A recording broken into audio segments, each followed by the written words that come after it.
야고보서 2장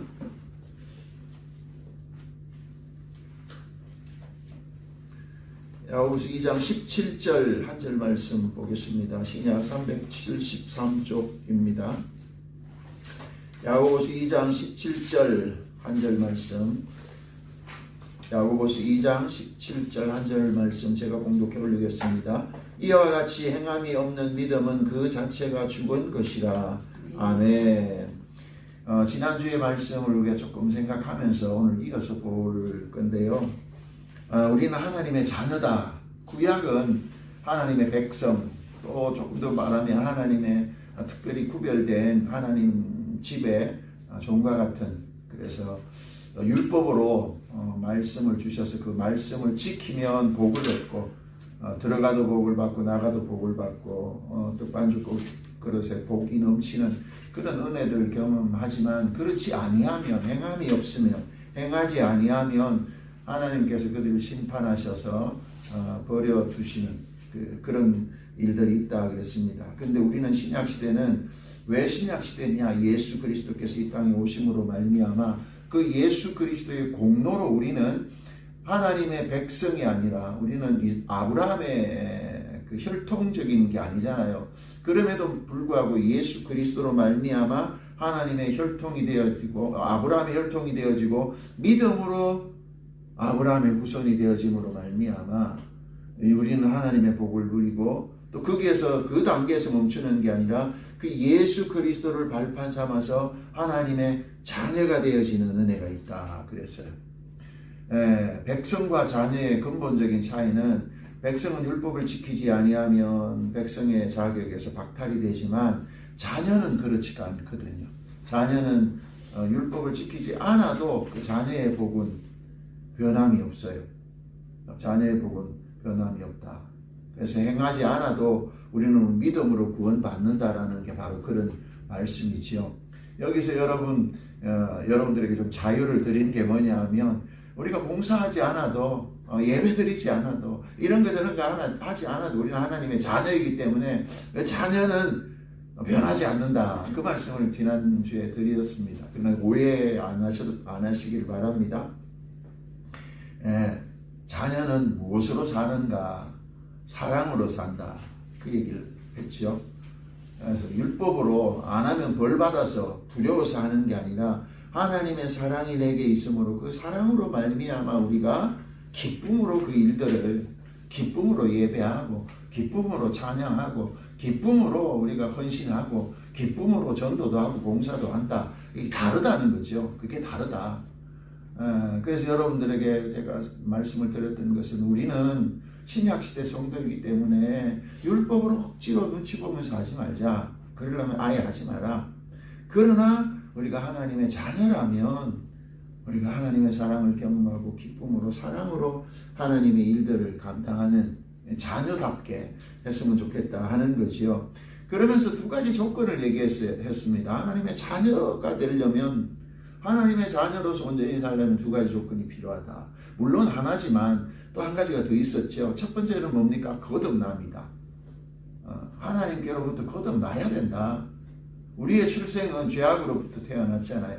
그래서 우리의 본질은 죄성을 가지고 태어나서 하나님의 영광을 돌릴 수가 없다. 그래서 아무리 율법을 지켜도 우리가 모든 사람이 죄인이므로 의인은 없다라는 선포 아래서 우리는 하나님의 나라를 볼 수 없다. 니고데모가 그 마찬가지잖아요. 니고데모는 여러분 바리새인으로서 그 시대로 보면, 인간의 눈으로 보면 완벽한 율법주의자들인데, 율법으로는 1.1획도 틀림이 없는데도 불구하고 예수님은 그 니고데모를 향하여 너는 하나님의 나라를 볼 수 없다라고 선포하잖아요.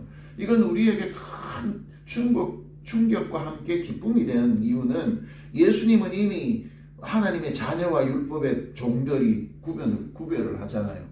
그러면서 우리는 뭐죠? 거듭나야 된다. 거듭나면 하나님의 자녀를 본다. 율법이 아니라 거듭나면 하나님의 자녀가 된다. 여러분, 우리가 거듭나야 되는 거예요. 거듭나지 아니하면 하나님의 나라를 볼 수가 없고, 거듭나지 않으면 하나님 백성 될 수가 없어요. 그래서 우리는 거듭나야 됩니다.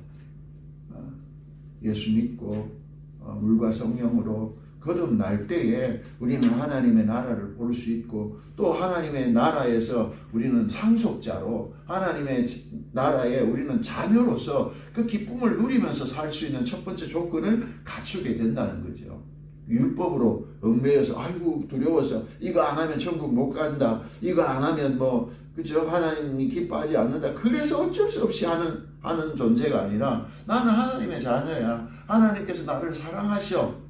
그래서 그 사랑 안에서 기쁨으로 감당하는 거예요. 왜? 내가 하나님의 자녀니까. 그게 첫 번째 조건이다. 여러분들 마음속에 내가 하나님의 자녀로 거듭났느냐? 이 질문을 한 번만 하면 돼요. 그런데 내가 거듭나지 않았다면 여러분 예수 그리스도를 제대로 믿고 예수님을 나의 구주로 믿고 고백하는 그게 뭐죠? 세례잖아요. 물론 세례에 대한 인간이 베푸는 세례 물론 성령님이 함께 하시지만 많이 이렇게 그거 하는 사람들이 있어요. 폄하하는 사람들이 있어요. 그러나 분명한 것은 물과 성령으로 거듭난다 할 때 물이 어떤 의미냐면 내가 물 안에 죽고 침례를 생각하면 돼요. 그죠? 내가 물 안에서 죽어서 나는 죽고 예수와 함께 사는 것. 그게 거듭남이잖아요. 그렇죠? 맞잖아요. 그래서 내가 정말 세례 받았다는 것은 내가 정말 예수 안에서 죽었느냐 이걸 진지하게 고민을 해봐야 돼. 근데 내가 안 죽은 것 같아. 목사님 저 안 죽었는데요. 다시 세례 받아야 될 것 같은데요. 혹시 그렇게 말씀하시면 네 이미 우리는 한번 세례 받았으니까 안 받아도 돼요. 근데 진짜 받고 싶으면 우리는 안 해도 되지만 물 한번 떠가지고 제가 한번 세숫대야 물 담아가지고 꾹 한번 담궈 놓을게요. 진짜 죽었다가 살아날 만큼. 그러면 정말 뇌리에 박혀질 겁니다. 이런 의미구나. 내가 예수를 주로 고백하는 게 이런 의미구나 하고 깨닫게 된단 말이죠. 그냥 단순히 여러분 세례 받았다고 해서 이제 뭐 교회의 일원이 됐다 이런 의미가 아니라 나는 예수 그리스도를 주로 예수님을 나의 주인으로 고백한다라고 하는 신앙 고백이 분명한 사람 잘 분별해서 세례를 베풀어야 되죠. 그 두 번째 조건이 있다. 내가 거듭났다. 거듭나서 내가 이제 거듭나면 여러분 하나님의 자녀 우리가 다 여러분들 부모들이 다 있잖아요. 그 여러분들이 태어난 것은 누가 뭐래도 누구로부터 태어난 거예요. 부인할 수 없단 말이죠. 근데 그럼에도 불구하고 또 하나가 더 있어요. 그게 뭐냐 하면 우리가 그분의 사랑을 경험하고 사느냐 하는 문제. 그게 지난주에 얘기했던 거예요. 그분의 사랑을 경험하느냐. 하나님이 나를 사랑하셔서 양자 삼으신 그 은혜를 내가 삶 중에 알고 있느냐 하는 겁니다. 여러분들 중에도 이렇게 자녀들을 키워보면 알지만 그 일상적인 자녀를 얘기하는 겁니다. 내가 나의 자녀 뭐 이런 거 생각하는 게 아니라 그냥 일상적인 얘기를 하는 거예요. 여러분 자녀들 중에서 그 부모의 사랑을 경험한 자가 있고 경험하지 못한 자들이 있거든요. 자녀들이 그렇단 말이죠. 부모의 사랑을 경험하는 것은 그 부모가 나에게 잘 해줬고 부모가 나에게 아낌없이 해줬기 때문에 부모의 사랑을 경험하는 게 아니더라는 거예요. 부모가 열심히 최선을 다해도 이 자녀가 굶주리고 힘든 경우도 있거든요. 최선을 다하지만 제대로 못 해줄 수도 있어요. 못 해줄 수도 있단 말이에요.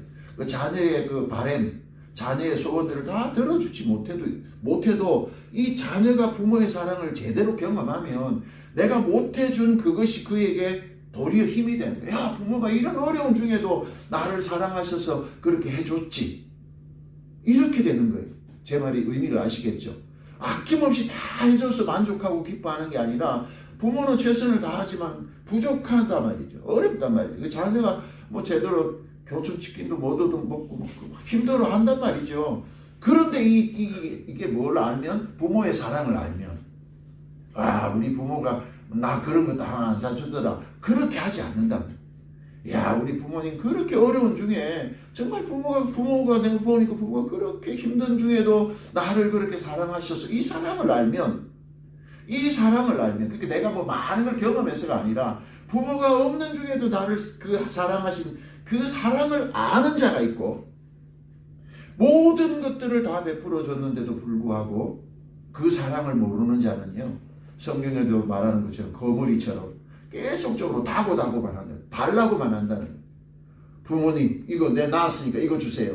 부모님 내 낳은 거 뭐 내가 낳아달라고 했나요? 뭐 그러면서 계속적으로 달라고만 한다는 거예요. 그리고 부모를 향하여 그 사랑을 표현할 줄 몰라요. 왜? 지가 태어난 게 부모로부터 태어났지만 그 사랑을 모르는 사람은 계속적으로 얻기만 하고 바라기만 하고, 그래서 표현이 좀 그렇지만 문제아들, 망나니들 이런 거 보세요. 영화 같은 드라마 같은 데 보면 그렇잖아요. 큰 회사 기업에 있는 아들들이 잘 됐을까? 안 되는 사람들이 많잖아요. 물론 잘 되는 사람도 있겠지만 아낌없이 부모로부터 많은 것들을 누리고 경험하지만 그에게는 뭐가 없어요? 그 부모가 나를 사랑한다고 하는 그 사랑을 알지 못하니까 망나니가 되는 거예요. 문제아가 되더라는 거죠. 그래서 여러분, 우리 성도들도 마찬가지예요. 우리가 하나님의 사랑을 경험한다는 것은 하나님께로부터 끊임없이 뭘 다 주세요. 하나님 이거 안 주시면 나도 싫어하고 미워하고 불평하고 원망하는 이런 하나님의 사랑을 모르는 자가 있는가 하면, 내가 태어난 것도 그렇지만 살아가는데 정말 하나님께서 아낌없이 준 것 같지 않고, 제가 자주 쓰는 것처럼 하나님이 우리에게 좋은 것을 주시는 분이라고 목사님은 말씀하시는데 내 삶에 좋은 것이 없음에도 불구하고 누리지 못함에도 불구하고 다른 사람과 비교했을 때 나는 그들보다도 너무나도 부족한 상황에 있음에도 불구하고 내가 지금 하나님의 사랑을 알고 그 하나님이 나를 향하여 베풀어 주신 예수 그리스도의 십자가가 내 안에 있는 사람은 그 안에서도 뭐 하는 거예요? 감사. 그 안에서도 기뻐할 수 있는 거예요. 그래서 뭐라고 얘기하는 거예요?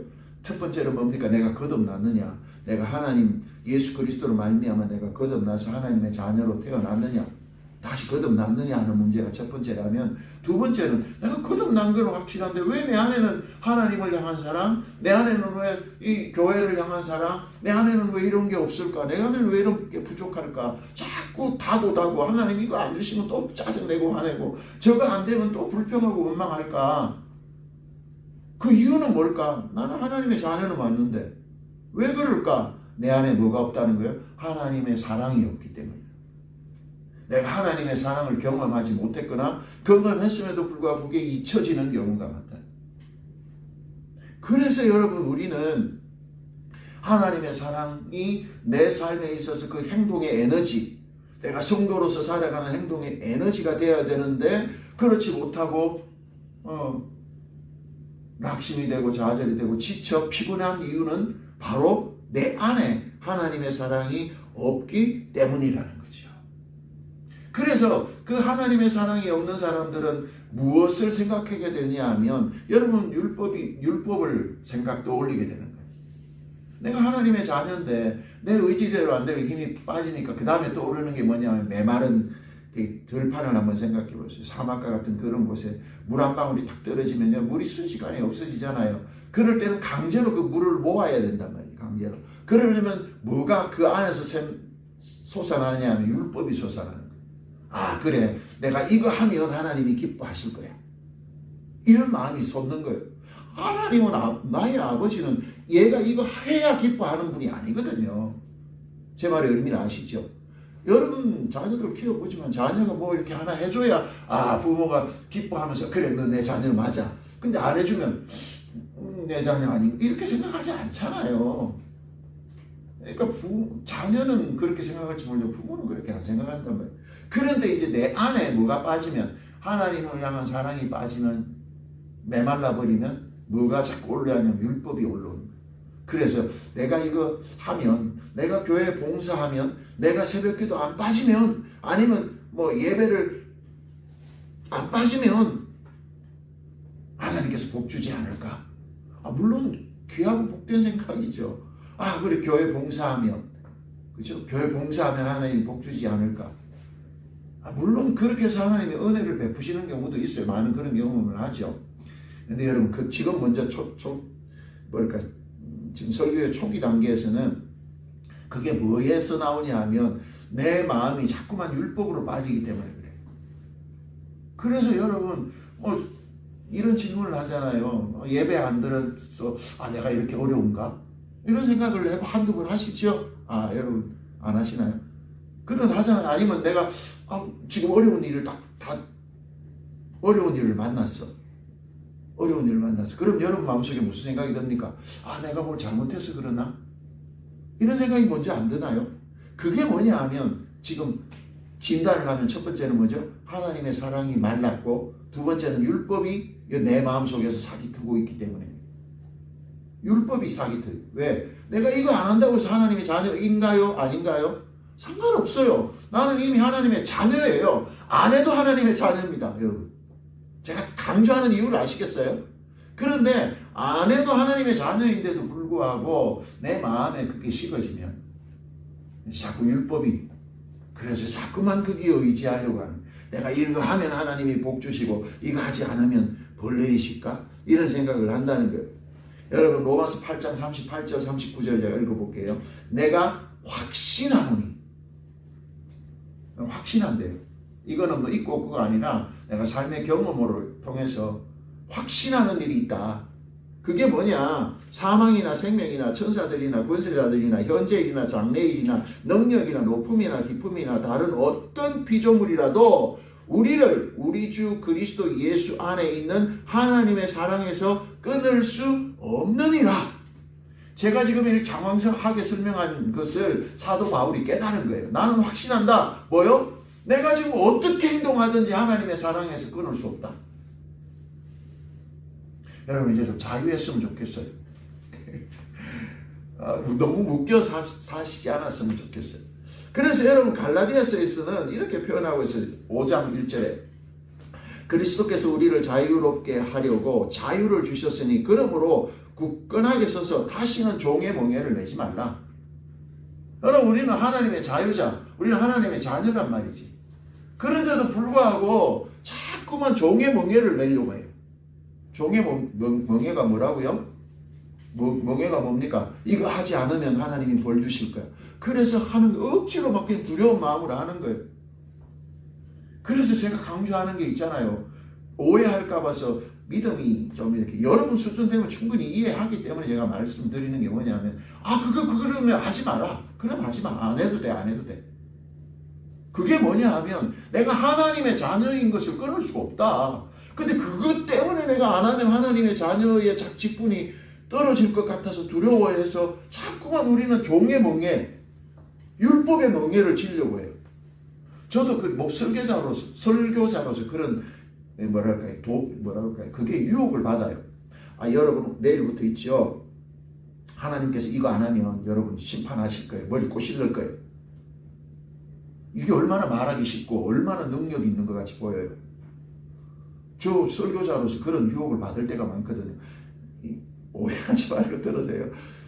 여러분 다음 주에 안 나오면 하나님께서 여러분 다음 주에는 빠마 안 해도 될 겁니다. 얼마나 설교하기 좋아요. 얼마나 힘있게 보여요. 근데 저는 그렇게 설교하고 싶지 않아요. 왜 그러냐? 하나님의 사랑, 하나님의 자녀에서 우리는 끊을 수 없다. 그 어떤 것들도 우리가 거듭났다면 하나님은 우리를 뭘로 하셨어요? 붙잡고 계시고 너는 하나님의 자녀야. 내가 어떤 행위를 하든지 안 하든지 너는 하나님의 자녀야. 그래서 여러분 자유자. 저는 좀 마음이 아프겠지만 다음 주에 안 나와도 괜찮아요. 좀 자유하세요. 이제 좀 자유하세요. 그런데 그럼에도 불구하고 지금 여러분 뭐가 문제라는 거죠? 율법에서 자꾸 이렇게 율법을 따라서 내가 의도적으로 막 뭔가 좀처럼 이렇게 하려고 하는 의지. 왜 그렇게 할까? 아까 설명했잖아요. 뭐가 없기 때문에 내 안에 사랑이 없기 때문이다. 믿음의 자녀, 하나님의 자녀임에도 불구하고 뭐가 빠지면 내 안에 사랑이 식어버리면, 사랑이 빠져버리면 그것이 내 마음을 메마르게 해서 무엇을 찾게 되냐 하면 율법을 찾게 된다고 얘기했잖아요. 그게 여러분 어떻게 하면 우리가 그 잃어버린 사랑을 회복할까? 이걸 생각해야 돼요. 하나님은 우리를 향하여 그 사랑을 어떤 것으로도 끊을 수가 없어요. 그런데 나는 왜 사랑이 메마를까? 하나님의 사랑은 끊을 수가 없는데 왜 내 안에는 사랑이 식어질까? 하나님의 사랑이 죽었나요? 예수 그리스도가 나를 사랑하시던 것이 예수님의 사랑이 죽었나요? 오늘 말씀의 제목은 예수님의 사랑이 죽었나요? 내 안에는 사랑이 없어. 나는 거듭났는데 지금 내 안에는 사랑이 식었어. 나는 아무것도 하고 싶은 생각이 없단 말이야. 봉사하고 싶은 생각도 없고, 예배에 아침에 일어나서 주일날 아침에 일어나서 교회 나오는데도 신나지도 않고, 죽을 상이 돼 있고, 이해하고 들으십시오. 뭐 봉사하고 섬기라 그러면 어쩌지 끌려가는 것 같고, 어쩌든지 그냥 제일 먼저 떠오르는 게 그냥 안 하고 싶은 변명만 찾고 그런단 말이죠. 조금 양해하고 들으십시오. 헌금하려고 하니까 손이 떨리고 아까워 죽겠어. 그래서 쓸거리만 먼저 막 생각이 나고, 그래서 이제 성경을 찾아도 헌금을 해야 되는지 안 해야 되는지 이런 거 찾기 시작한단 말이에요. 내가 거듭나지 않았느냐? 거듭났어요. 나는 하나님의 자녀가 맞아요. 그런데도 불구하고 내가 지금 그렇게 돼 있단 말이죠. 목사도 마찬가지거든요. 아침에 제일 좋은 날이 사실 토요일이에요. 저는 설교 준비하는 날, 묵상하고 하는 날이 제일 좋고, 주일날은 힘들어요. 사실 부담스럽기도 하고, 또 누구 또 안 나오면 어떡하나, 이 부담이 확 되니까 막 그렇단 말이에요. 이게 솔직한 심정이에요.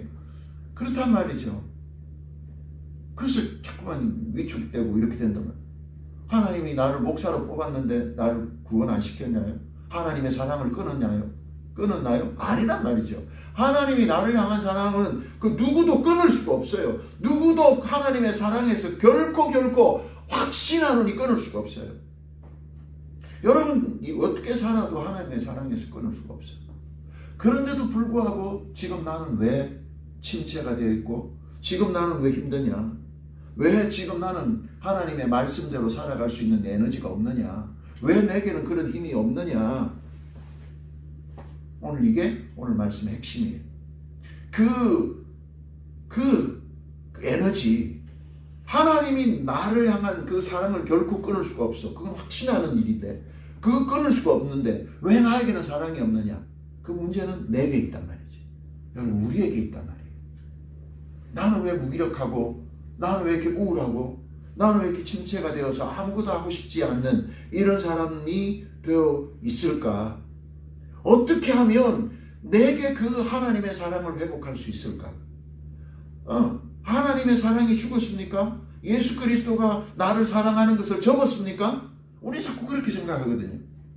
아니라는 거예요. 확신하노니 하나님이 나를 사랑하신 것, 예수님이 나를 사랑하시는 것은 결코 달라지지 않는다. 변하지 않는다. 그런데도 불구하고 내 안에 있는 그 사랑이 보이지 않는 거예요. 현미경으로 찾아도 나를 향한 하나님의 사랑이 안 보이더라는 거죠. 그래서 나는 아무것도 하고 싶지 않고 해도 재미가 없고 어떻게 하든지 그냥 변명되면서 안 하고 싶은 마음이 든단 말이에요. 다시 질문하죠. 여러분은 하나님의 자녀가 아닌가요? 맞아요. 나 하나님의 자녀는 맞아. 옛날 과거에 하나님이 나를 구원해 주셨고, 하나님이 나를 위하여 십자가 주셨던 것, 그거 사실인 걸 내가 믿고 세례받고 내가 하나님의 백성으로 거듭난 거는 인정해. 근데 지금 나는 그 모든 것이 마치 과거에 수십 년 전의 일로 느껴진단 말이에요. 그것을 회복하는 방법이 뭐냐? 오늘 답이 야고보서 2장에 나옵니다. 제가 17절을 다시 읽겠습니다. 이와 같이 말은 제가 지금 설명한 앞부분의 모든 말이에요. 내가 예수 믿고 거듭난데도 불구하고 하나님의 사랑, 하나님이 나를 향한 사랑은 결코 끊을 수 없는데도 불구하고 지금 내 안에는 하나님의 사랑이 없는 것처럼 느껴진다. 이와 같이 행함이 없는 믿음은 그 자체가 죽은 것이니라. 행함이 없는 믿음. 여러분 지금 행함이 있습니까? 행동이 있나요? 하나님의 사랑으로 말미암아 기쁨으로 여러분 섬기고, 기쁨으로 예배하고, 기쁨으로 찬양하고, 즐겁고 뜨거운 열정을 가지고 여러분 행함으로 하나님께 영광을 돌리나요? 율법으로가 아니라, 안 하면 벌이 있기 때문에가 아니라 내가 하나님의 자녀로 말미암아 그것이 기뻐서 말씀만 들어도 눈물이 나고 찬양만 해도 그냥 두 손이 올려지고 그 기뻐하면서 박수 치고 싶고 예. 헌금을 하는 것도 혹시 헌금 얘기하면 부담스럽나요? 아니기를 바랍니다. 그렇게 여러 가지 얘기하는 중에 제가 얘기하는 거니까 오해하지 마시고, 뭘 해도 그것이 아깝고 막 하기 싫은데 막 억지로 하고 이렇습니까? 그게 행함이 없는 거거든요. 그렇잖아요. 율법으로 행함이 없는 게 아니라 사랑이 있는데도 불구하고, 있다고 말하는데도 불구하고 행함이 없다면 그 믿음은 뭐라고요? 자체로 죽은 것이라는 거예요. 그러니까 이걸 지금 말로 바꿔보면 여러분들 안에 있는 사랑이 죽었다는 얘기예요. 행함이 없느냐? 그러면 여러분들 안에 있는 사랑이 죽었다 이 말입니다. 하나님의 사랑을 결코 끊을 수 없다 내가 확신하노니, 하나님이 나를 사랑하신 그 사랑은 끊을 수가 없다 확신한다. 그런데도 불구하고 너희가 행함이 없느냐? 그러면 너희 안에 뭐가 죽었다고요? 사랑이 죽은 것이다 이 말이에요. 내가 하나님을 향한 사랑이 죽었다는 거예요. 너희가 하나님을 향한 사랑이 죽었다. 원망하고 불평하고 왜 이렇게 안 됩니까? 왜 이렇습니까? 그러면 자꾸 이런 마음이 드는 것은, 우리는 근본적으로 하나님이 나를 안 사랑한다고 자꾸 변명하지만 그거는 확신하노니 그 문제는 아니라고 성경은 얘기하거든요. 그러면 문제가 뭐냐? 내가 하나님을 사랑하는 그 사랑이 죽었기 때문이야. 내가 하나님을 사랑하는 그것이 죽었기 때문에 내 삶에 뭐가 없다는 거예요? 행함이 없는 거예요. 행함이 없다. 행함이 없다. 그래서 여러분, 오늘 본문을 통해서 우리는 뭘 찾을 수 있냐면 답을 찾을 수 있어요. 왜 행함이 없느냐? 여러분 19절 20절 한번 보세요. 하나님은 한 분이신 줄 믿는다. 제가 19절 한번 읽어볼게요. 네가 하나님은 한 분이신 줄을 믿느냐? 잘하는도다. 귀신들도 믿고 뜨느니라. 이게 무슨 말이에요? 하나님이 한 분이신 거, 하나님이 나를 사랑하는 거, 하나님이 나의 자녀로 삼아주신 거 내가 믿는다라는 거예요. 근데 누구도 믿는다는 거예요. 귀신도 그거 알아. 근데 뭐가 없다? 행함이 없다. 내 안에 지금 뭐가 없다? 사랑이 없다. 귀신들도 알고는 있지만 뭐가 없기 때문에, 하나님의 사랑이 없기 때문에 그들은 하나님이 기뻐하는 일들을 할 수도 없고 하지도 않아요. 귀신들은 하나님이 기뻐하는 일을 할 수도 없고 하지도 않아요. 여러분, 우리가 하나님의 사랑을 알고 있어요. 하나님이 나를 사랑하시고 나를 구원하시고 하나님의 백성 삼아주신 건 알아요. 그런데도 불구하고 왜 내가 그런 행함이 없느냐? 왜 하나님이 기뻐하시는 일들을 하지 못하느냐? 왜 내 삶의 중요한 것을 포기하면서 하나님이 기뻐하시는 일들을 선택하지 못하느냐? 귀신도 그걸 알지만 선택하지 못한다는 거예요. 그 이유는 단 하나예요. 내 안에 하나님의 사랑이 살아있지 않기 때문에. 믿음이 있지 않기 때문에. 사랑이 살아있지 않기 때문에. 내 안에 하나님의 사랑이 살아있는 자는 하나님이 내게 베풀어 주신 그 은혜를 내가 알고 기뻐한다는 거예요. 그래서 22절 한번 보세요. 22절. 네가 보거니와 믿음이 그의 행함과 함께 일하고 행함으로 믿음이 온전하게 되느니라. 이게 여러분 답이에요. 뭡니까? 네가 봐라. 네가 한번 봐라. 믿음이 뭐와 함께? 그의 행함과 함께. 여러분, 사랑이 어디 있다고 말하냐면 네가 행동할 때 나타난다는 거예요. 행동할 때 나타난다. 야, 네 믿음 있니? 그럼 행동으로 보여라. 그 행동으로 보일 때 또 뭐가 자란다? 믿음이 자란다. 이런 원리거든요. 믿음을 어떻게 보여줄까요? 네가 행동해라. 믿음으로. 그러면 반대로 돌려서 행동할 때 뭐가 드러나는 거예요? 믿음이 드러나는 거예요. 그래서 여러분, 정답은 이겁니다. 내가 지금 무엇을 해야 하는데 할 수 없다. 내가 정말 하나님이 기뻐하는 일들을 하고 싶은 생각은 있어요.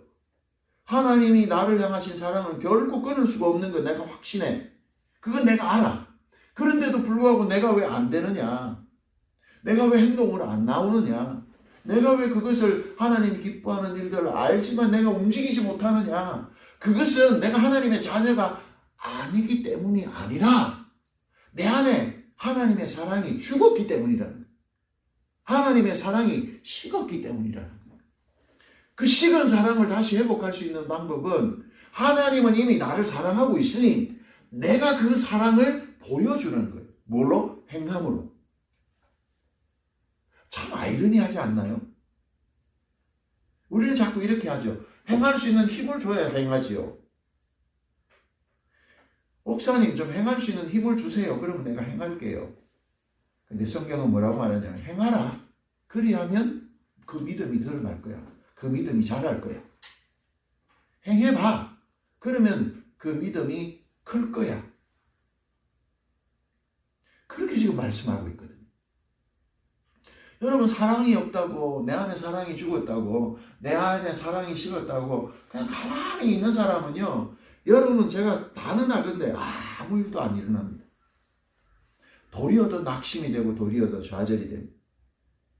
그래서 스바냐 구약에서 스바냐서 3장 16절에 보면 그날에 사람이 예루살렘에 이르기를 두려워하지 말라. 시온아 내 손을 늘어뜨리지 마라. 너무 큰 낙심이, 예루살렘도 무너지고 예루살렘 성도 회파될 뿐만 아니라 하나님이 기뻐하는 성전도 다 깨어지고 부서지니까 이스라엘 백성들이 그거 보면서 어떻게, 아우 나 망했어, 하나님이 우리를 버렸나 봐, 그러면서 그 손을 뭐 했다고? 늘어뜨렸다라는 거예요. 그러니까 스바냐 선지자가 뭐라고 하냐, 야 너희 저 모습을 보면서 하나님이 너희를 버린 거 아니야. 그래서 그 손을 늘어뜨리지 마라. 시온아 그 손을 늘어뜨리지 마. 다시 그 손을 잡고 이제 힘을 내어서 하나님이 기뻐하시는 일들을 해. 기대해. 이 얘기를 하시거든요. 우리는 지금 내 마음에 하나님의 사랑이 식었어. 그래서 우리는 손을 늘어뜨리고 가만히 있는 거예요.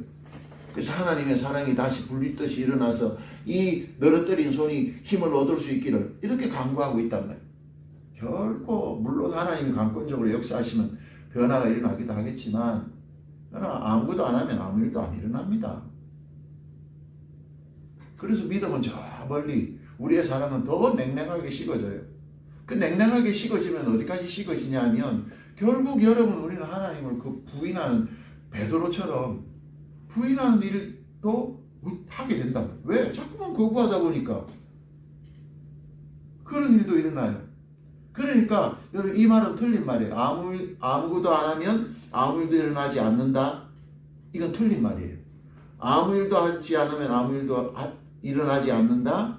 그러나 마이너스는 일어난다. 더 낙심이 되고 더 다운이 되고 더 절망적인 일들이 일어난다는 거예요. 아무 일도 하지 않으면 더 마이너스가 된다. 이게 정답이죠. 사랑하는 성도 여러분, 우리가 힘들고 어렵고 낙심이 되고 좌절이 되고 그래서 하나님의 사랑이 내 안에서 메말라 버린 것 같고 하나님이 안 보이는 것 같다면 여러분 행하세요. 움직여 보세요. 목사님, 지금 내 마음에 좀 하나님이 안 살아계시는 것 같은데 좀 살아계시는 거 확정할 수 있는 뭐 일 좀 없어요? 이렇게 물어보고 좀 해보자고요. 그렇게 한단 말이죠. 그렇게 해서 행하라. 행하면, 그죠? 행함이 뭘 만든다고요? 그 사랑을 만든다. 행함과 함께 일하면 그 사랑이 살아나는 걸 경험하게 되는 겁니다. 그래서 이제 경험적으로 제일 좋은 그 사랑이 살아나는 제일 좋은 방법은요, 예수 전하는 방법입니다. 예수 전하는 거예요.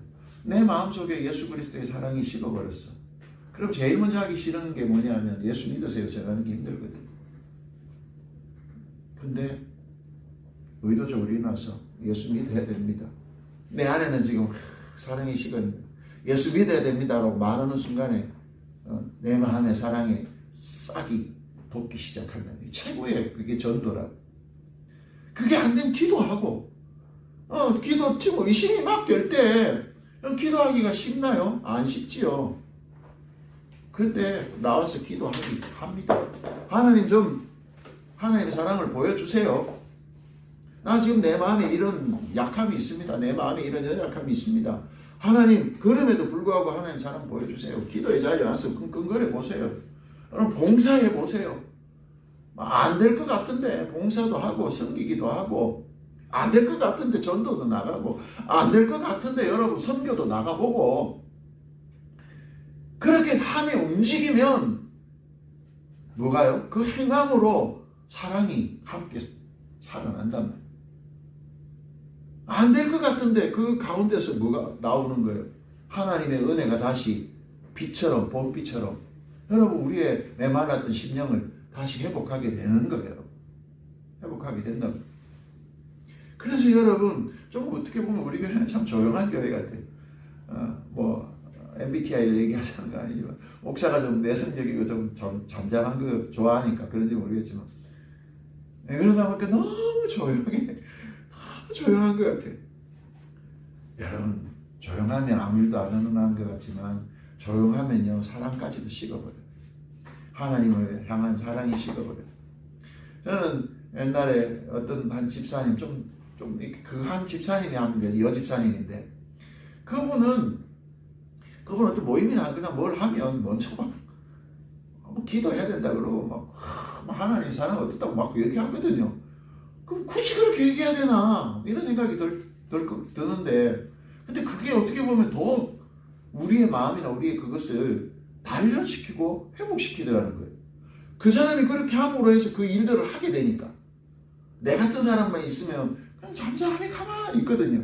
근데 그런 사람이 나서서 막 이렇게 일을 하자 하고 뭐 가자 그러고 뭐 이런 것도 한번 해보자 그러고 할 때는 부담스럽지만 하니까 거기에 대해서 하나님의 은혜가 임하는 거예요. 그것을 통해서 하나님께서 함께 하신다는 걸 경험하게 되더라는 거예요. 그래서 여러분 그렇구나. 그래 결국에는 뭐죠? 내 믿음도 자라게 돼요. 싫었는데 하니까 뭐가 자라요? 내 안에 믿음이 자라는 걸 보게 되더라는 거죠. 여러분 사회학자 헬렌 피서가 사랑에 대해서 이렇게 정의를 했어요. 인간의 사랑은 열정적인 사랑도요 1년에서 3년쯤 가면 시든다. 여러분 다 한두 번 그런 얘기 들어보신 적 있죠? 그 유통기한이 있다. 사랑은 유통기한, 사람의 사랑은 유통기한이 있다. 그래서 열심히 뜨겁게 사랑해도 1년에서 3년쯤 가면 그 사랑이 식어진다라는 얘기를 했어요. 그러면서 그 대안이 뭐냐? 그 대안은 그 유통 감정이 아니라 그 뜨거운 열정, 뜨거운 사랑, 그 감정을 유지하기 위해서 힘쓰지 말고 매일매일 새로운 관계를 맺어가는 거예요. 매일매일 관심을 가지고 사랑을 표현하고 매일매일 어떤 것들을 표현하고 나눌 때에 그 사랑이 유지되고 지속되고 폭발하는, 그러니까 애착의 사랑이 형성되게 된다고 말하고 있어요. 이게 여러분 우리에게도 예수님을 향한, 하나님을 향한 사랑에 적용되는 것 같아요. 내가 지금 하기 싫어서 지금 낙심이 되고 좌절이 됩니까? 그럴 때 그 사람을 회복할 수 있는 방법은 하나님께로부터 올 수도 있지만 내 안에서 있어야 돼요. 새로운 일들, 매일매일 하나님을 향한 새로운 일들을 찾아 나가는데, 만들어 나가는데, 그렇게 만들고 찾을 때에 여러분 하나님께서 주시는 그 사랑, 하나님께서 내게 이미 주시고 끊을 수 없는 사랑을 내가 경험하게 되는 거예요. 삶 속에서 경험하게 되는 거예요.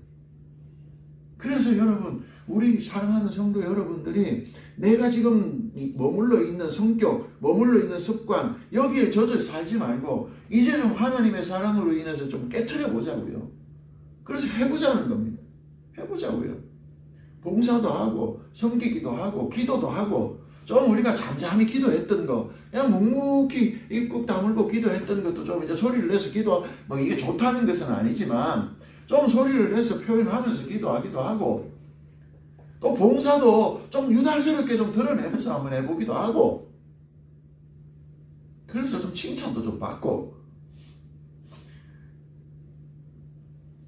좀 그렇게 해보자는 거죠. 그렇게 해보자는 거죠. 여러분 베드로 아시지요? 베드로는 좀 내하고는 성격이 좀 다른 사람이에요. 아까 얘기했던 어떤 집사님처럼 좀 드러내고 막 몰라도 막 아는 것처럼 하고 뭐 이런 사람이잖아요, 베드로가. 근데 그런 성격을 가진 이유가 있더라고요. 베드로 전서와 베드로 후서에도 보면 나오는데 베드로가 자주 사용하는 단어가 있어요. 그게 뭐냐 하면 뜨겁게 사랑하라. 뜨겁게 사랑. 마음으로, 전심으로 뜨겁게 사랑하라는 단어가 있더라고요. 베드로전서 1장 22절도 있고 베드로전서 4장에도 나오고 뜨겁게 사랑하라는 거예요. 베드로가 그런 사람이 될 수 있었던, 예수님 안에서 기쁨으로 그런 일들을 감당할 수 있었던 그 에너지가 뭐냐? 그가 의도적으로 뜨겁게 사랑하려고 하는 열정이 있었기 때문이지 않을까? 저는 그렇게 확신해요. 왜 우리는 안 될까? 뜨겁게 사랑하는 열정이 식었기 때문이라고 저는 봅니다. 사랑하는 성도 여러분, 고린도서 13장에 보면 사랑은 언제까지나 떨어지지 아니한다. 그렇게 표현하고 있잖아요. 사랑은 식어질 수는 있지만 하나님께서 우리를 끊지 않아요. 그러면 그걸 회복할 수 있는 방법은 내가 그 날마다 그 떨어지지 않도록 그 하나님의 사랑 안에 붙는 행위를 해야 돼요. 표현을 해야 돼요. 표현. 그게 여러분 오늘 본문에 있는 것처럼 그 사랑이 온전하게 되는 방법이에요. 하나님의 사랑이 온전하게 돼요. 네가 보거니와 믿음이 그의 행함과 함께 일하고 행함으로 믿음이 온전하게 되느니라. 행함으로 그의 사랑이 하나님의 사랑이 온전하게 되는 거예요. 그래서 여러분 믿음을 뭘로 보여줘요? 사랑으로 보여주는 거예요. 내가 하나님을 얼마나 사랑하는지 믿음으로 보여주는 것처럼 내가 하나님을 향한 그 믿음이 무엇으로 드러나요? 사랑으로 드러나는 거예요. 그래서 드러나는 거예요. 그래서 여러분 예수님의 사랑이 죽었습니까? 여러분들 향한 예수님의 사랑이 죽었습니까? 아니에요. 안 죽었어요. 그런데 왜 내 안에는 그 사랑이 식었습니까? 내가 식었기 때문에. 내 안에 있는 예수를 향한 사랑이 식었고 죽었기 때문이라는 거지. 그래서 오늘 말씀의 핵심은 그 사랑을 회복해야 된다. 회복하는 방법은 행해라. 말씀대로 행해라. 행해. 율법이 아니라 율법 때문에가 아니라 사랑으로 행하는 거예요. 사랑 때문에. 하나님이 나를 사랑하셨기 때문에 그 사랑으로 행하는 거예요. 그 사랑으로 여러분 버겁게 행해보라는 거예요. 버겁도록. 사랑이 버겁도록 행하면요. 내 안에 그 하나님의 사랑이 벅차도록 넘치게 되는 거예요. 말씀을 마치겠습니다. 오늘 우리 안에 우리 성도들 마음속에 하나님의 사랑으로 충만했으면 좋겠어요. 그래서 세상은 힘들어도 그 하나님의 사랑이 여러분들의 얼굴에 광택이 났으면 좋겠어요. 무슨 팩을 쓰시나요? 어떤 팩을 쓰면 얼굴에 광택이 나나요? 예수 그리스도의 사랑의 팩으로 광택이 나는 그런 성도님들이 다 되시기를 주님의 이름으로 축복합니다.